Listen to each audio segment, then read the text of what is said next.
Ok. Bonjour chers amis, j'espère que vous allez bien. Oui, Et là, ce matin, je suis à la ferme Nana.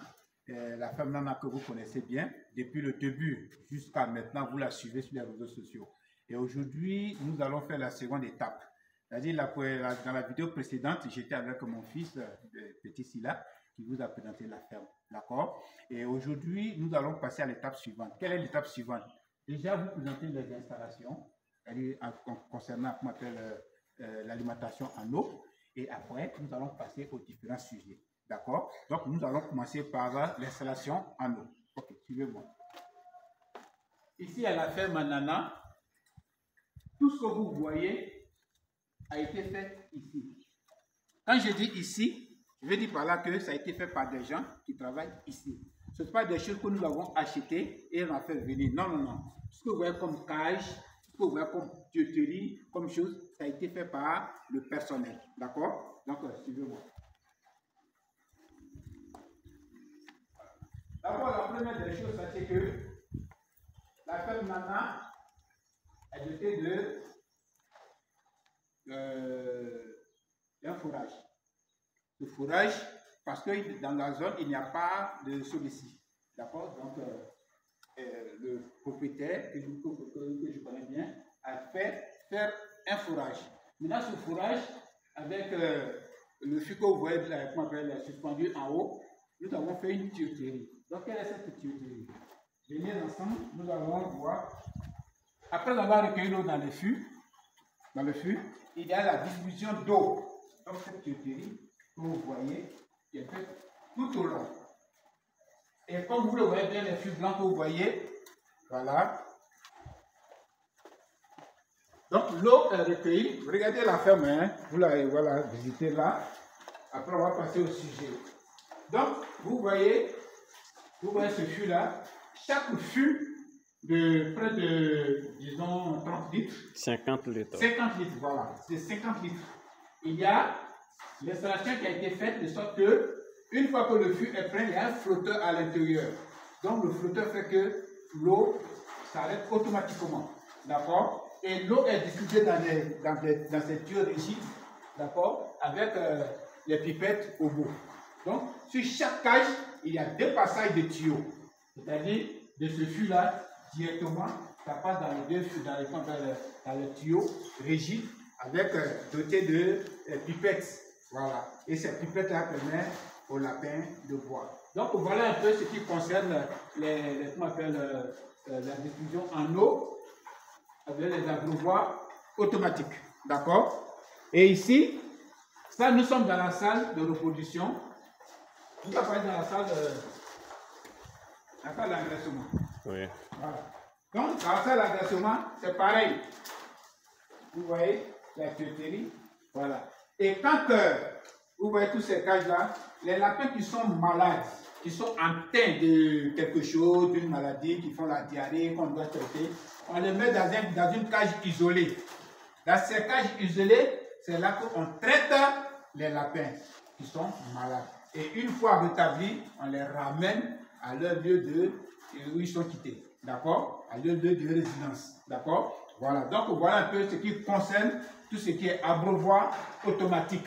Donc, l'alimentation en eau. Ce n'est pas le personnel qui se déplace pour aller mettre l'eau dans les abreuvoirs. Non, non, non. C'est fait automatiquement. D'accord? Voilà. Donc, ces flotteurs-là nous permettent de fermer l'eau en cas de quand le flux est rempli. D'accord? Donc, ça, c'est ce qui concerne l'alimentation en eau. D'accord? Le second sujet, c'est nos lapins. On va commencer par sur ce côté, c'est-à-dire la femelle reproductrice. D'accord? Voilà. Vous voyez, au début, nous avons commencé avec ça. Quand je dis ça, je vais parler de boîte à nid. Mais avec ça, on a plus de mortalité. Beaucoup de mortalité. Beaucoup de mortalité. D'accord? Et ce qui nous a amené à perfectionner c'est votre ami. Donc on dirait, wow, regardez la hauteur comment on appelle, des planches. Effectivement, ce sont des fonds 30. Des fonds 30. Et comme ça, une fois que le lapéro a réussi à sortir de là, c'est que lui, même sans sa mère, il pourra se débrouiller. D'accord? Donc, au total, ici, nous avons combien de femelles? Nous avons combien de femelles? On a 150 et quelques femelles. 153, 154 femelles, je crois bien. D'accord? Et vous allez voir qu'au début, on était à une rangée, deux rangées, trois rangées, je crois bien. Ouais. Mais aujourd'hui, où je suis en train de vous parler, je vous dis que toutes les cages qui sont là sont femelles. Voilà. Plein de femelles. Et les deux dernières cages, ce sont des lapins en salle d'aversement. Mais ici, quelle est la particularité de cette ferme? Ça, c'est la seconde étape, hein. Ça est la troisième étape. Mais déjà, il va vous donner des informations sur ça. Il faut être autonome. Quand tu crées ou bien tu installes une ferme de production de lapins, fais tout pour que, même si tu n'es pas autonome dans la totalité, mais il faut être autonome sur certains points. Par exemple, l'alimentation, d'accord, tout ce qui est confection des cages, tout ce qui est confection des nids, tout ce qui est chose, il faut être vraiment autonome. Et comme ça, tu dépenses moins, d'accord, vous dépensez moins. Comme ça, si vous produisez que vous vendez vos sujets, vous allez vous en sortir. Mais si vous n'êtes pas autonome, surtout en alimentation, logique qu'il y aura pénurie, vos lapins vont mourir, vous seront affamés et ils vont tomber malades. Celles qui sont déjà accouplées feront des fausses couches, ce qui ne sera pas bien pour le projet. D'accord? Voilà. Donc, maintenant, je vais vous parler des sujets. Approchez-vous un peu. Venez. Vous voyez cette femme, elle a fait une mise bas le 29 septembre 2024. Elle a fait 6. D'accord? Voilà. Et ce que je vais vous dire concernant les portées, c'est vrai, quand la femelle fait beaucoup, une grande portée, on applaudit, n'est-ce pas? Mais ce qu'il faut savoir, c'est que quand une femelle fait beaucoup, elle a une grande portée, les lapéros ne grossissent pas vite. Donc il faut plutôt prier, amener les lapins à faire au moins 8, au plus 8, sinon 5, 6, etc. etc. D'accord? Voilà. Vous voyez? Voilà, cette femelle, elle a fait ses lapéros. Voilà des lapéros qui ont combien de jours? Ils sont nés le 10, 8e mois 2024. Le 8, aujourd'hui, combien? C'est 17. Aujourd'hui, 17. Donc, ces lapéros ont 7 jours. Regardez-les. Une semaine. Ouais. Regardez le poids. Ils ont une semaine. Voilà. Ils ont une semaine. Voilà. Regardez. Une semaine. Une semaine. Regardez le poids. Voilà. Comme ça. Regardez le poids. D'accord. Pour vous dire que l'aliment fait par Nana Ferme est un aliment de qualité. D'accord? Voilà des lapéros qui sont nés, je crois, nés le 26 7e mois 2024. Voilà, 26 7e mois. Aujourd'hui, c'est combien?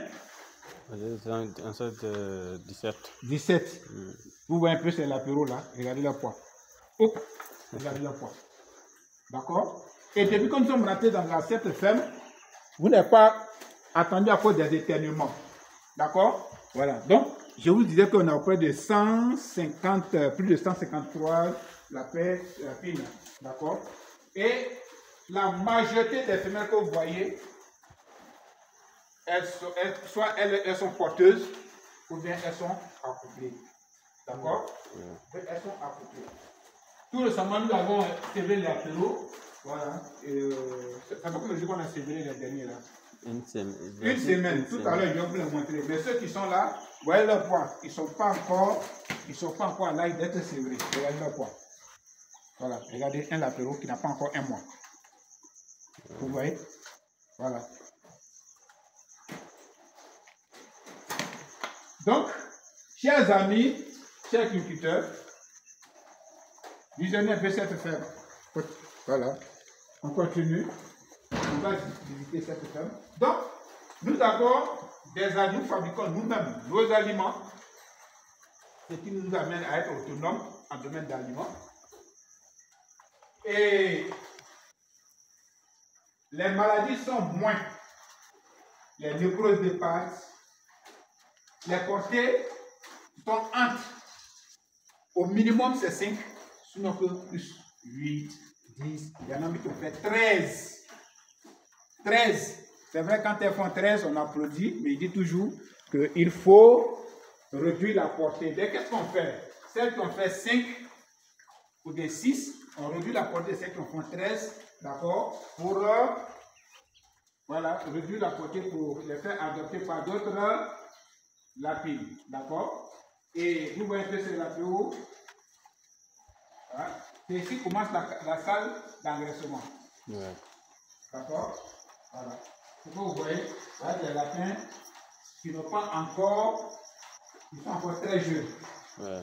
D'accord? Ils sont encore très jeunes. Et pour qu'ils réussissent, ils prennent vite pour faire du poids, on les a mis 2, 2, 3, 2, 2, 3, comme vous le constatez. D'accord? Pour qu'ils puissent se sentir à l'aise. Parce que dans une cage qui fait 0,80 sur 60, on a divisé en deux et de l'autre côté on a mis 3, 4, 3, 4. Donc quels sont les lapins que nous avons ici? La race. Nous avons la race qu'on appelle Optima, là, donc la grande qu'on appelle la grande race, et la race moyenne, je voulais dire. Et cette race moyenne, qu'est-ce qu'on a fait? On les a couplés avec les lapins locaux. Nous avons pris les Optima et on les a métissés en fait. Donc tous ceux qui sont là, ce sont les lapins métissés. Donc vous allez voir que vous allez trouver des lapins qui ont la couleur des I+, la couleur des ILA, la couleur des pièces 119, la couleur des pièces 40, etc. etc. D'accord? Voilà. Vous avez, donc vous voyez ici, cette race, voilà, ça sont des Japonais. Voilà. Il est né le 28 septembre mois 2024. Le 28 septembre mois. Et nous sommes aujourd'hui le 18 septembre mois. 17 septembre mois. 17 septembre mois. Il veut dire que il a eu un mois, il va avoir un mois comment on appelle, le 28, c'est ça? Voilà. Donc regardez son poids. Chers amis, l'agriculture n'est pas un jeu, mais c'est une activité rémunératrice. C'est une activité rémunératrice. Voilà. Je veux dire qu'il peut permettre à certaines personnes de nourrir sa famille, de faire ces activités, c'est-à-dire miser encore, c'est-à-dire enlever, prendre de l'argent dans ce projet, puis créer encore un autre projet. D'accord? Ici, l'objectif de cette ferme, c'est de produire au minimum 500 lapins le mois. Ça, c'est l'objectif. D'accord? 500 lapins le mois. Donc, cet espace que nous avons utilisé aujourd'hui, où il y a salle d'engraissement et salle de reproduction, d'ici peu de temps, cette ferme sera uniquement pour la reproduction. D'accord? Et d'ici quelques temps, nous allons partir sur un autre site où là-bas sera uniquement engraissement. D'accord? Vous voyez un peu comment on appelle le bâtiment. Le bâtiment, au départ, on avait fait un schéma que vous voyez, mais ce côté a été raté. D'accord? Voilà, c'est pas exactement ce qu'on voulait faire. Mais après, au deuxième bâtiment, on a pu rattraper les erreurs qui ont été commises ici. Parce que pourquoi il n'y a pas assez de cages ici et il y a plus de cages de l'autre côté. D'accord? Donc, chers amis, chers cultivateurs, chers lecteurs, chers internautes, voilà un peu la ferme Nana qui est située dans la commune de Bingerville, qui est l'une des plus grandes fermes, d'accord, à Abidjan. D'accord? Et là, on a au minimum 300 à 400 lapins qui sont à salle d'engraissement. D'accord? Voilà. On n'a pas encore atteint le nombre que nous voulons. Nous allons progressivement, mais sûrement. D'accord? Donc sur ce, je vais prendre congé de vous et nous allons nous revoir dans une prochaine vidéo. Merci beaucoup et bonne journée chez vous.